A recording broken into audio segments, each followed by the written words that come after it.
Boa tarde, gente boa. Começando o Globo Esporte, claro que eu já vou abrir falando do jogaço da rodada. Flamengo 3, Palmeiras 2, duelo de líder contra vice-líder. Agora os dois estão empatados, 61 pontos para cada um. O Palmeiras está na frente ainda porque tem uma vitória a mais. Mas o Flamengo está nessa disputa muito vivo pelo título. Um encontro com tamanha concentração de talento, de poder econômico e de títulos nos últimos anos, nunca é apenas mais um jogo. É diferente, os dois melhores times do Brasil. Desde que era jogador, para mim é o jogo mais importante. Duelo cordial entre os comandantes, mas nem sempre tão gentil entre os comandados. Um jogo intenso, competitivo, que faz parte do futebol também. Numa disputa com tanto equilíbrio, cada pequena vitória merece uma grande celebração. Mas para nós isso é uma final. De uma hora para outra, a tranquilidade numa área técnica se torna vizinha da revolta que explode bem ao lado.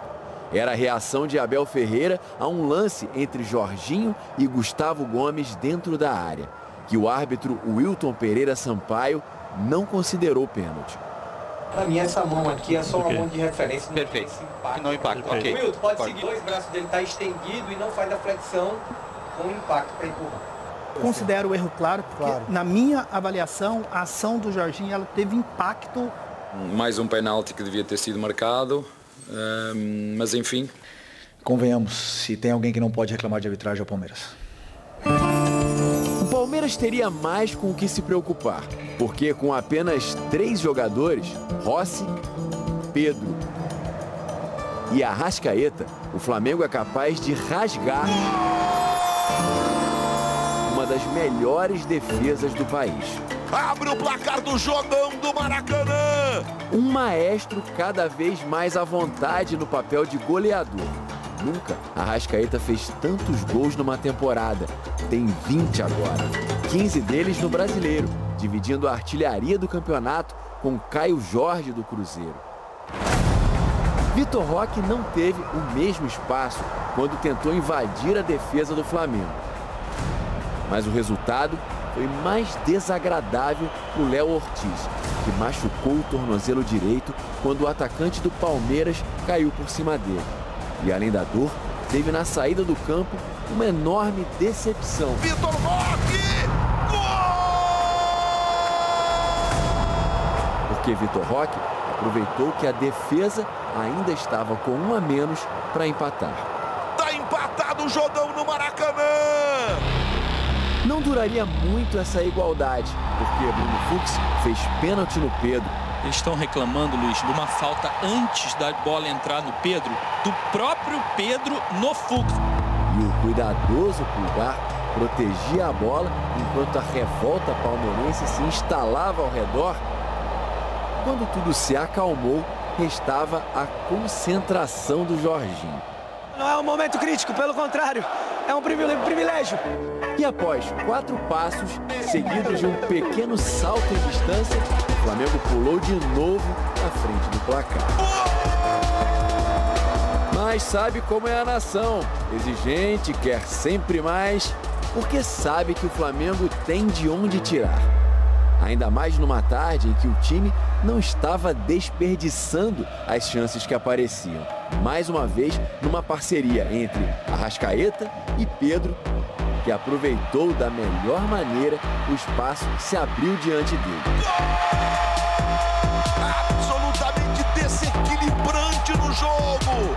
Pedro e Arrascaeta somados têm 27 gols no Brasileiro, mais do que 5 times no campeonato. Mas o Palmeiras não é de se entregar. Bateu no travessão! Pode até faltar inspiração ao Palmeiras, resiliência não.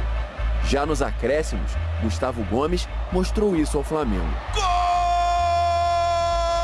Que para vencer o líder, precisou de um feito inédito na temporada.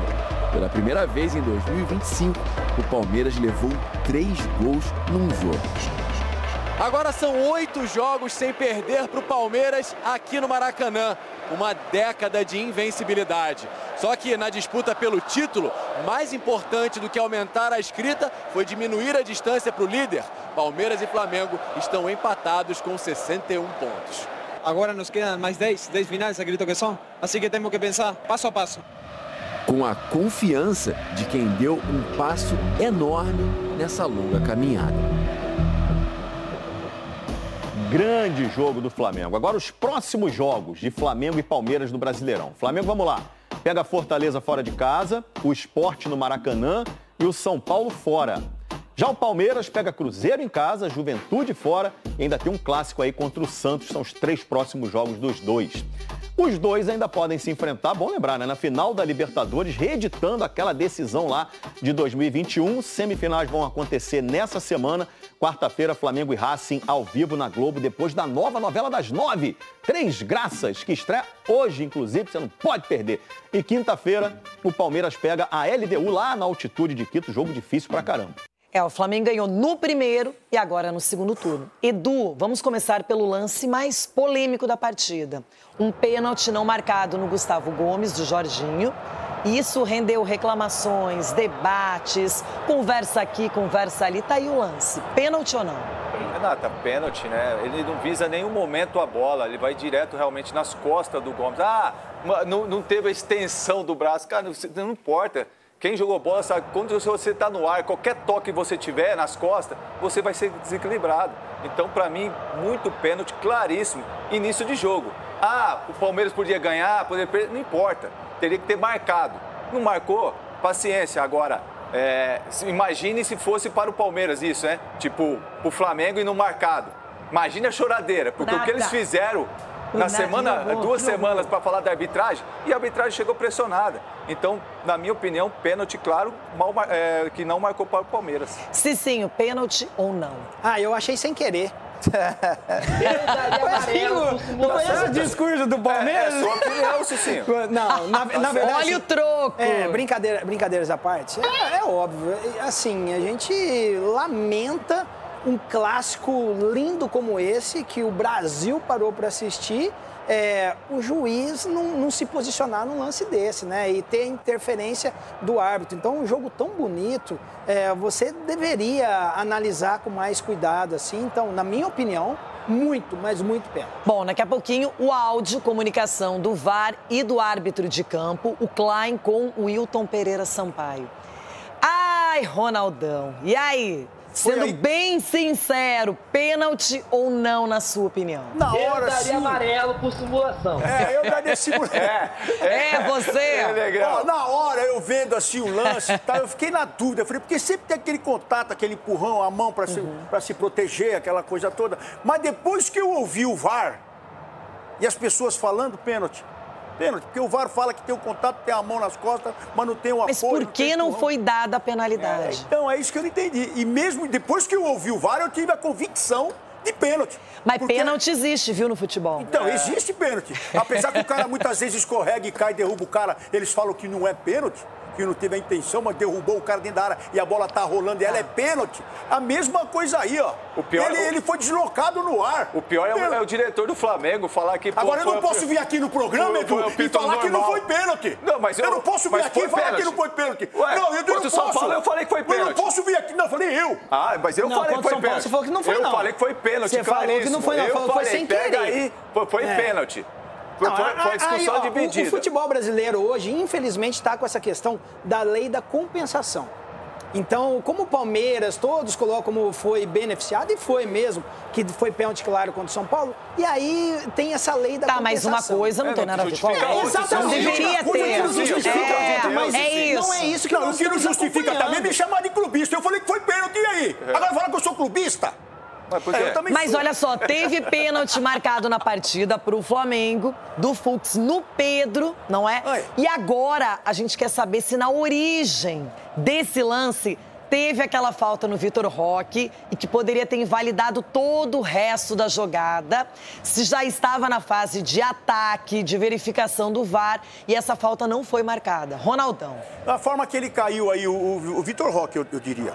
Vitor Roque ali, da forma que ele cai. Ele e o ali, Danilo. Ó. Ele cai, levanta a mão, era só ele escorar a bola. Escora a bola para a jogada ali, ó.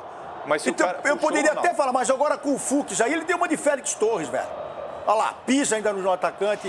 Mas eu acho que a discussão não é se foi pênalti ou não. Pra mim, foi pênalti aí. Sim, Minha opinião apenas. Só que na origem desse lance tem aquela falta. Não, do Fux nada, pra mim nada. O que Não? poderia ser questionado, do Fux nada pra mim.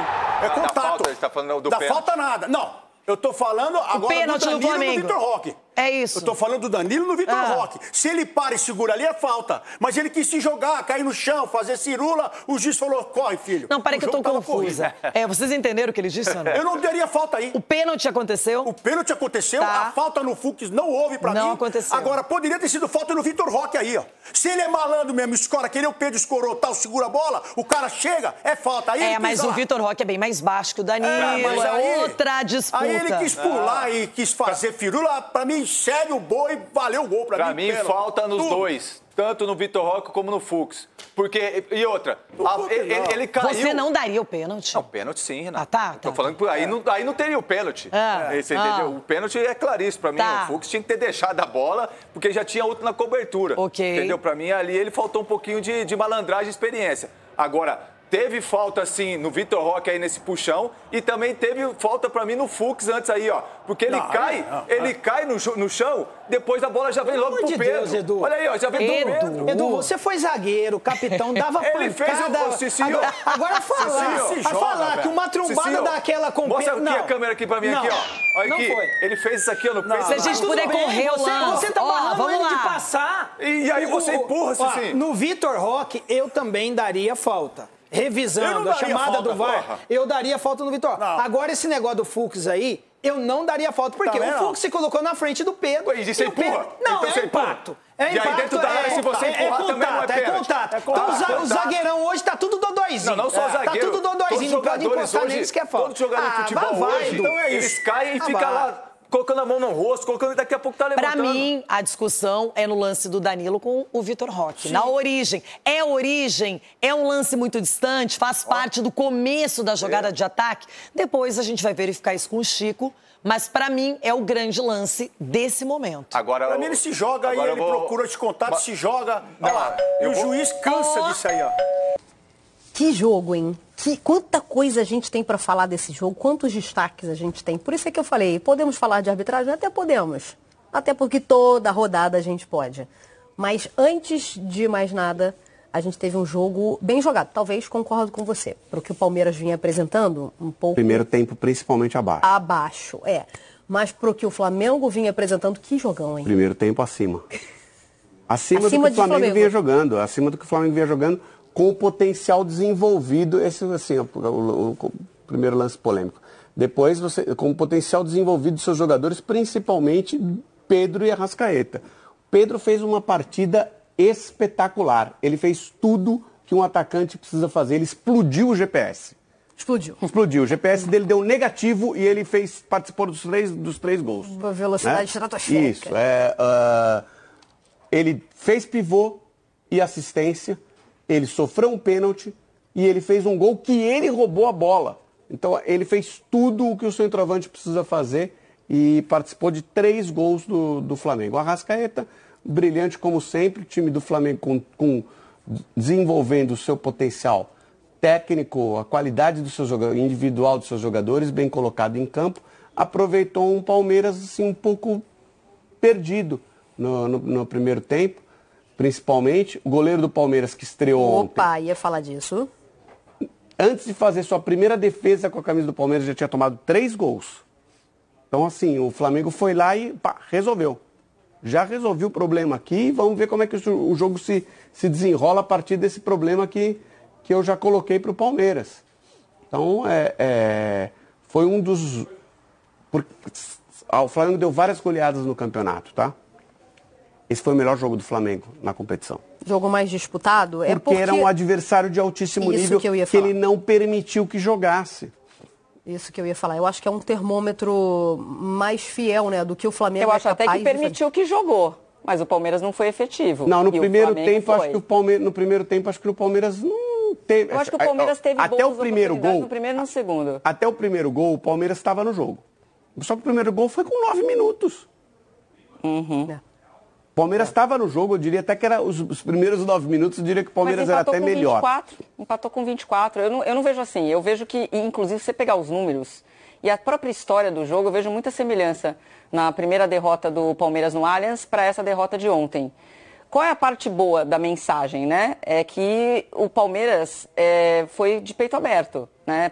Por isso que a gente viu um jogo bom entre dois protagonistas do campeonato. A gente brinca que o Palmeiras tem dificuldade com times, né, do G4, do G6, então é um monstrão com quem está lá embaixo na tabela, mas quando vai pegar a Cruzeiro, vai pegar Flamengo, vai pegar Bahia, tem dificuldade. Ontem, pelo menos, acho que a postura do Palmeiras ela melhorou. A gente já viu jogos em que, enfim, que realmente isso ficava muito clara a diferença de postura do time. Coincidentemente, a única alteração, né, no Palmeiras, que foi na zaga, foi exatamente esse cara que acaba sendo driblado pelo Pedro no primeiro gol, que é o Fux. E ele entra na vaga do Murilo, que no primeiro jogo também falha, né? Falha, teve o pênalti marcado. Então, assim, ele entra para, de repente, ter uma saída, né? O Fux para dar uma saída de bola melhor, porque ele é conhecido por ser um jogador que tem um passe de quebrar linhas. Mas aconteceu o mesmo problema, né? Tinha um buraco no meio-campo do Palmeiras e contra o Flamengo. Então, a lição é, contra o Flamengo, você tem que fazer um jogo perfeito. Se você não fizer um jogo perfeito, você vai sofrer. Então, você olha os números de finalizações do Palmeiras, né, chances criadas no primeiro jogo no Allianz e ontem, a gente vai ver muito mais chances do Palmeiras do que do Flamengo. Mas o Flamengo é de uma letalidade absurda.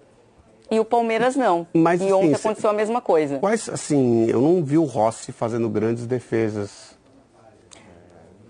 Não, mas eu não estou falando de grandes defesas. Sei, mas, eu estou assim, falando de chances criadas. Não, né? chances criadas. Eu acho que o Palmeiras assustou mais. Chances criadas levou o perigo ao gol adversário. E chances criadas é muito relativo. Tá. Não é relativo, porque a gente está falando de produção. A gente está falando de um time que tentou, mas falhou ali. Tá, não. Você pode falar assustou. Não, chances criadas... É um time que disputou, gente. É isso que eu estou falando. Não acho que não tenha disputado, não. Não, eu concordo com você. É que aqui você acha que você está sendo muito radical. Acho que o Palmeiras assustou até no primeiro tempo. Não, radical não, gente. Só tô falando que... Não é você, não, eu. Radical sou eu. Aqui. Radical sou eu. Esse rapaz aqui. Tá muito trabalhamos radical com alguns radicalismos, de vez em quando. Acho o seguinte, não teve nenhum grande lance do Palmeiras que você falou. Perigosão. Nossa, que defesa do goleiro. Teve 9 minutos, os 9 minutos iniciais. A tal da defesa difícil. Isso, eram de controle. Também não teve nenhum lance de defesa difícil do Carlos Miguel. Teve um. Então, esse é o ponto aí. Eu acho que o Palmeiras vai ficar sem o Everton por 1 mês e meio, mais ou menos, né, por uma fratura no dedo. Isso aí é algo... O Palmeiras talvez precise de um bom goleiro para substituir o Everton. Então, o Carlos Miguel, a gente não sabe se é um... Não, ele é um bom goleiro. Tá, mas de agora não sabemos quantas partidas ele tem. Ele tem 25 anos e não tem 50 partidas de profissional. Entendeu? Então, Você acha que ele ainda é uma interrogação? Ele parece ser um bom goleiro. Ele tem tamanho, e dentro do tamanho dele, ele tem... Sim, é muito rápido, ele tem potencial para... Nós não sabemos, porque nos últimos todos os anos ele não fez 50 partidas como profissional. Então, se a gente fala de um mês e meio... Tá pegando no momento, né? Porque tem Libertadores, reta final de Campeonato Brasileiro, tá pegando uma bucha. Isso é que eu ia falar, Jojo, porque se a gente fala de 1 mês e meio, vou contar de hoje, foi no meio da semana passada, né? Mais pro final. Mas contando de hoje, 1 mês e meio dá, primeira semana de dezembro. A gente fala de fim de campeonato, gente. Passa aí a Libertadores, 27 né? anos. Eu falei 25, ele tem 27 anos. Eu falei no Taon isso na sexta-feira, gente, vou repetir aqui. Essa situação... O Palmeiras viveu em 2016, perdeu o Praz na reta final do Campeonato Brasileiro também, aí entra o Jailson e fecha o gol e é campeão com o Palmeiras Campeonato Brasileiro em 2016. Então tem uma diferença. Já passou por isso. O Jailson era um goleiro experiente. Ele tinha eu não estou nem comparando o Jailson com o Carlos Miguel. Só estou dizendo que já perdeu o seu goleiro num momento crucial da temporada. Não é uma história inédita isso que ela está trazendo. Não é. O Palmeiras tem agora um goleiro de 27 anos inexperiente. Vocês entendem? Não sei se eu digo inexperiente.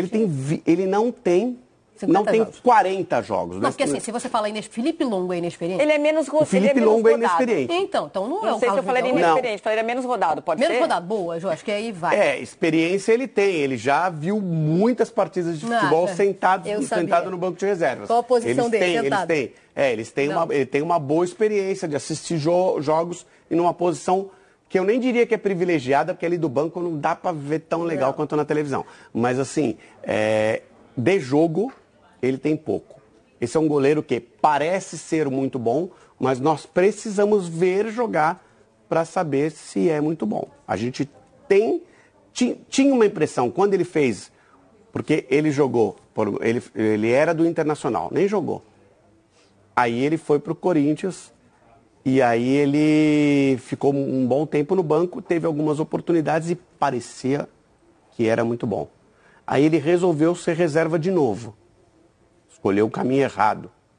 Como muitos jogadores estão fazendo, muitas vezes só por dinheiro. E porque, vai lá que você vai se dar bem, vai lá, peguei meu dinheiro, rapaz, não deu certo, né?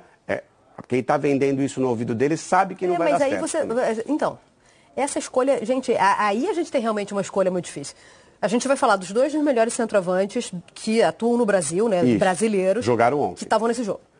Exatamente. Pedro e Vitor Roque. Mas jogam no Brasil. Gente, com todo respeito, o Richarlison está na seleção brasileira. Nenhum desses dois deve nada pro Richarlison. Nenhum no deles. momento são melhores. Pode colocar nessa lista aí ainda o Caio Jorge e pode colocar, lembrei por causa disso, pode colocar o Ryan nessa lista. Vai estar em campo hoje. Isso. Pode colocar o Ryan nessa lista. Aí você vai falar para mim, mas o Ryan, olha a situação do Vasco na tabela.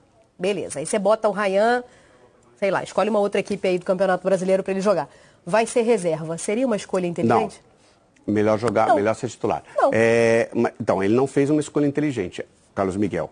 Aí, agora ele volta para o Palmeiras, ele poderia ficar muito tempo ainda no banco de reservas, porque o Everton não ia sair por escolha. É verdade. Não ia sair. Seria uma transição muito mais suave para 2026. E agora ele tem que mostrar, vai ter que mostrar na reta final do campeonato que ele já está pronto. Mas é uma grande oportunidade para ele mostrar isso. Eu acho até que ele tem o potencial, só que a gente não sabe se ele vai desenvolver o potencial, porque ele tem 27 anos e até agora ele foi um goleiro reserva. A profissão dele é goleiro reserva. Bom, e obviamente quando eu comparo com o Richarlison, eu falo de momento, porque a gente vê um cara que tem uma trajetória muito sólida construída na Europa, né?